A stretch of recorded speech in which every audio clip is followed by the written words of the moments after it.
जैसे बारिश की बूंदों को पकड़ के हम आकाश को छूना चाहें, ऐसा हो सकता है? बारिश की बूंदें हो रही, इनको पकड़ के सोचे कि बादलों तक पहुंच जाए, पहुंच पाएंगे?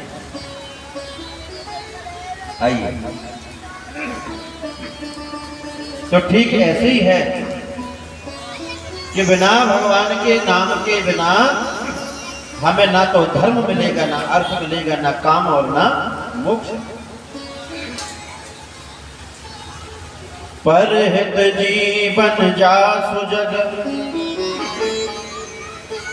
रतन सफल है सोय, बिन हित को कर काक कपि जीवन का फल दे। तो इस कलिकाल में तो केवल भगवान का नाम ही आधार है।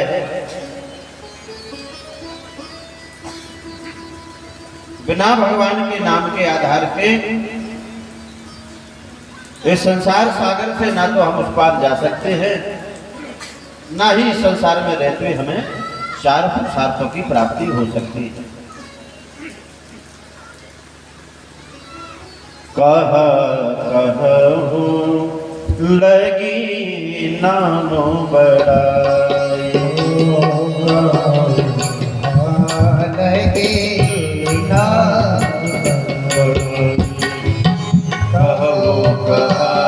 लगी नामो बड़ा, लगी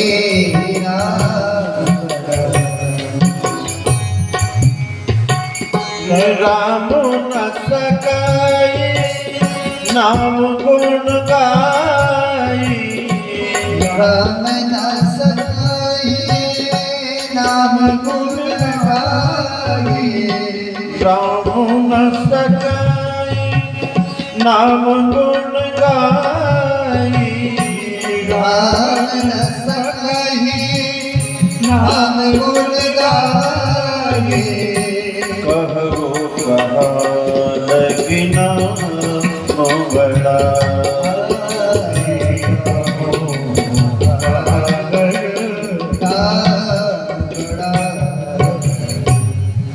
तो जैसे अन्य युगों में कहीं ध्यान, कहीं तप है ना, कहीं तपस्या, कहीं यज्ञ आदि, लेकिन कलयुग में तो केवल एक ही आधार है, वो है भगवान का नाम।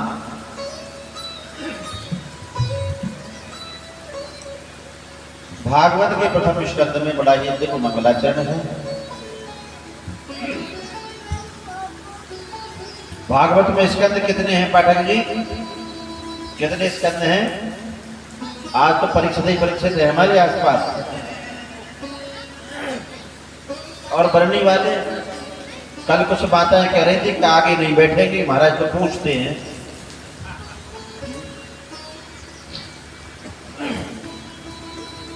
भागवत में 12 स्कंद है ना, स्कंद 12 हैं और अध्याय कितने हैं? 335 अध्याय हैं। श्लोक मालूम हो गए, श्लोक कितने हैं भागवत में? 18,000।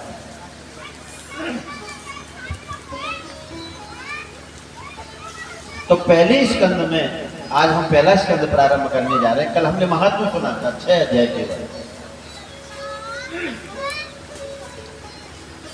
तो इस भागवत के प्रथम स्कंद में 19 अध्याय हैं और इस 19 अध्याय वाले प्रथम स्कंद में सूत, शौनक आदि सुंदर सुंदर उवाच संवाद है। अस्मिन् स्कंधे 19 अध्यायाः सन्ति। नैमसे शौनक आदीनां प्रश्न षट्कं निरूप्यते। शोध जी महाराज से और शौनक आदि ऋषियों ने इस अध्याय में, इस स्कंध में 6 प्रश्न। तो पहला मंगलाचरण बड़ा ही दिव्य मंगलाचरण है भागवत का, जो भागवत के इस प्रथम स्कंद के प्रथम श्लोक का अपने मुख से उच्चारण कर लेगा अथवा अपने कानों से सुन लेगा, उसके जीवन में मंगल ही मंगल होता है।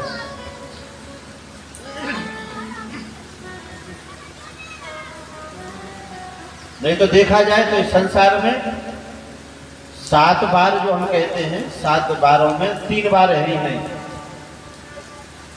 और कौन से नहीं है?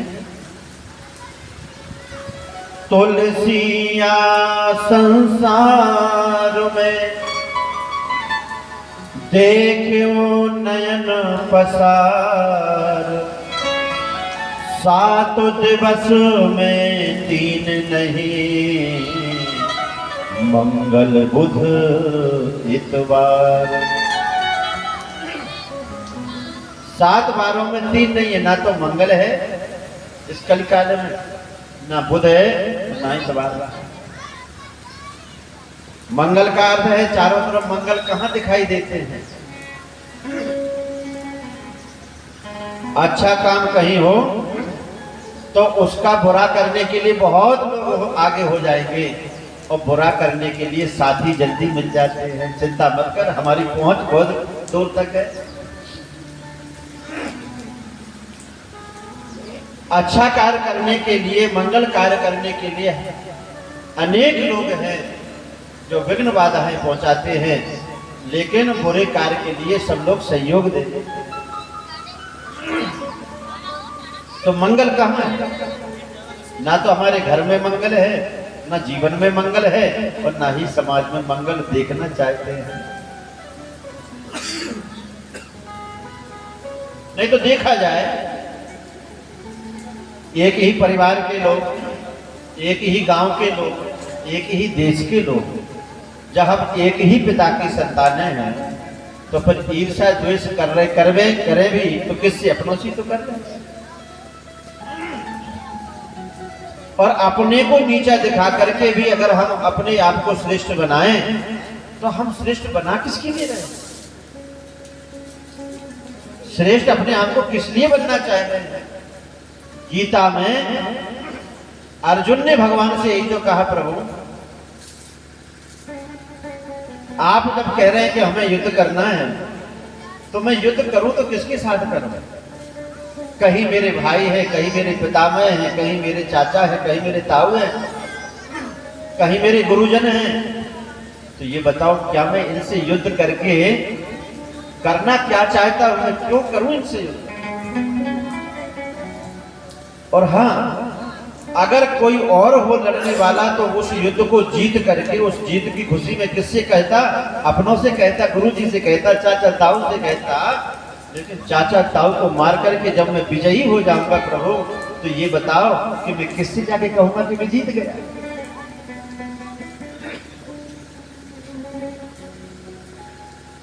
तो ऐसा युद्ध करने की प्रेरणा आप दे क्यों रहे हो हमें, जिसमें विजय में भी हमारी पराजय है छुपी हुई हो? वो युद्ध कैसा युद्ध है? तब भगवान ने कहा, अर्जुन तेरी इच्छा नहीं है इस युद्ध करने के पीछे, इच्छा मेरी है। तब अर्जुन ने धनुष उठाया। और कई जगह ऐसा भी उत्सव देखा हमने कि एक जगह हम गए तो वो बड़े प्रसन्न हुए, गुरुजी आप आए हैं, आज मेरे घर में उत्सव है, सुंदरकांड का पाठ कराना है। बहुत बड़ा लाभ हुआ। हमने कहा कौन सा लाभ हुआ? बोले हमारा छोटे भाई से केस चल रहा था 20 साल से जमीन जायदाद के लिए, तो आज हम वो केस जीत गए। हमने कहा किससे जीत गए? बोले छोटे भाई से जीत गए। हमने कहा भले आदमी, छोटे भाई से तो वैसे ही जीते हुए थे, तुम हारे कब थे? तुमने पराजित भी किया तो किसे? छोटे भाई को। तो अपनों को नीचा दिखा करके भी अगर हम श्रेष्ठता हासिल करना चाहते हैं, तो इसमें हमारी बड़ाई नहीं है, इसमें हमारा बड़प्पन नहीं है। बड़प्पन तो वो है कि जो नीचे गिरे हुए हैं और उनको अगर उठा करके हृदय से लगा लिया जाए, तो जीवन में सबसे बड़ा व्यक्ति से माना जाए। नहीं तो गिरते हुए को देख करके हंसने वाले अनेक होते हैं, लेकिन उठाने वाला कोई नहीं होता। बारिश हो रही है, कोई मोटरसाइकिल से आ रहा हो, फिसल जाए, बेचारा गिर जाए, तो देखने वाले हंसेंगे, देखो ये गिर गया, लेकिन कोई ये नहीं सोचेगा कि ये गिर गया बेचारा, हम उठाए। गिरना अच्छा है, गिरना अच्छा है, औकात का पता चलता है। और जो हाथ बढ़ते हैं उठाने के लिए तो अपनों का पता चलता है, जो हाथ ओढ़ते हैं उठाने के लिए तो अपनों का पता चलता है।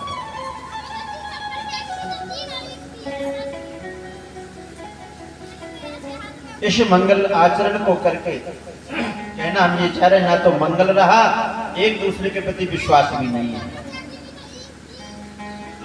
परिवार में पति पत्नी में विश्वास नहीं रहा,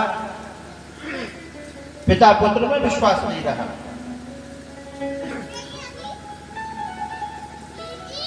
पड़ोसियों में विश्वास नहीं रहा। बुद्ध तो विश्वास है, इतवार में विश्वास है, लेकिन विश्वास नहीं है किसी का। और बुद्ध कहते हैं चतुराई को, ज्ञान को, तो वो ज्ञान का भी अभाव, ज्ञान रहे तो फिर सत असत का हमें अनुभव हो जाए, ज्ञानहीन हो गए, भेड़ चाल में चलते जा रहे हैं।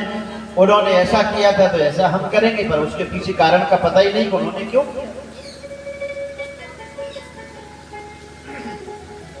जन्माद्यस्य यतोऽन्वयादितरतः चार्थेष्वभिज्ञः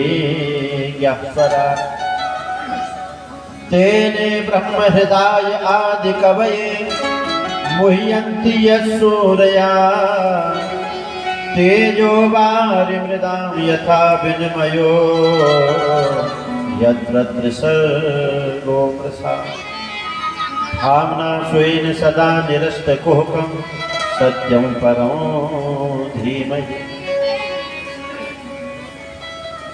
ये ऐसा दिव्य मंगलाचरण है भागवत का कि आप जब सुबह उठो तो इस मंगलाचरण को याद कर लो। मंगलाचरण का अर्थ है मंगल आचरण।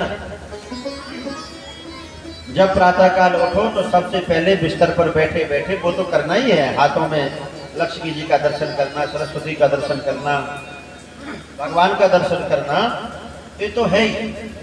भूमि को प्रणाम करना, और भूमि को प्रणाम करने के बाद में जब आप सैया छोड़ो तो सबसे पहले बोलो कि आज के आनंद की जय।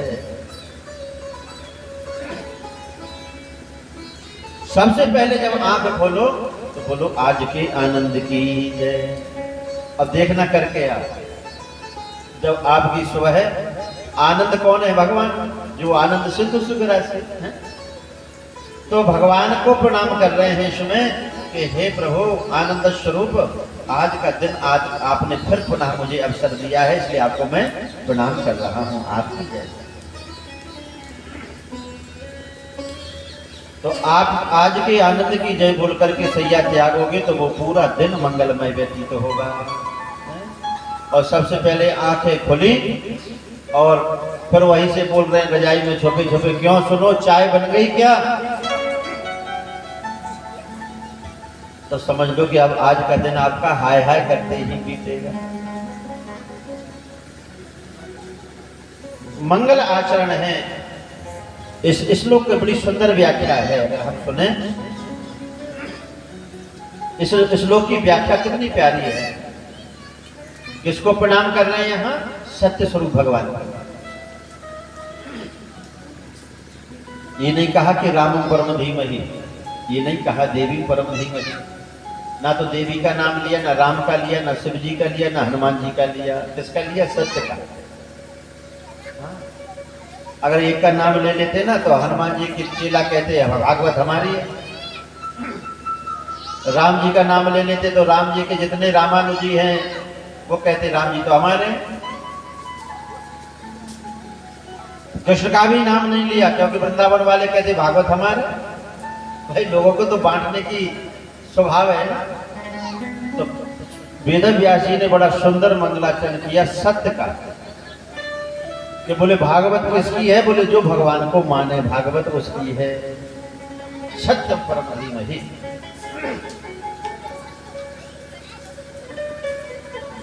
वो भगवान कैसे हैं जिनका हम ध्यान कर रहे हैं? बोलो सत्यनारायण भगवान की। सत्यनारायण भगवान की कथा सुनी थी कि नहीं? अभी बागेश्वर धाम ने करी थी 3 दिन की। हमारे जो तबले पर हैं इनको बागेश्वर धाम का बहुत सानिध्य मिलता है। इनके बड़े भैया उनके साथ में तबले की संगत करते हैं और बागेश्वर धाम के ही सानिध्य में सब रहते हैं। तो सत्यनारायण भगवान की कथा क्या है? सत्यनारायण भगवान सत्य है। तो कैसे हैं वो? जन्म आदि। देखो सुने इस चीज को, ज्यादा भीड़ होती है तो उसके हिसाब से कथा करनी पड़ती है। आज तो अपने ही लोग हैं। जन्म आदि अस्य विश्वस्या इतः। गौर से सुने सब। जो इस विश्व प्रपंच को जन्म देता है, जन्म शब्द आया ना, जन्म आदि अस्य विश्वस्या, ये जो विश्व प्रपंच है जिसने बनाया है वही परमात्मा सद है, जो संसार को बनाने वाला है। अच्छा, बना करके फिर अलग हो गया कि इसमें निवास करता है, इस जगत में रहता है भगवान। तो अन्वयः इतरथा चारतेषु, बोले सभी सदरूप पदार्थों में, समझना गौर से भाई, भगवान सभी सदरूप पदार्थों में अनुगत रूप से विद्यमान है। सदरूप पदार्थ कौन? जिनको हम देख पा रहे हैं। जहां हमारी दृष्टि जा रही है तो वहां वहां भगवान है। और इसको और सरल गोस्वामी जी ने कर दिया। हरि व्यापक सर्वत्र समान,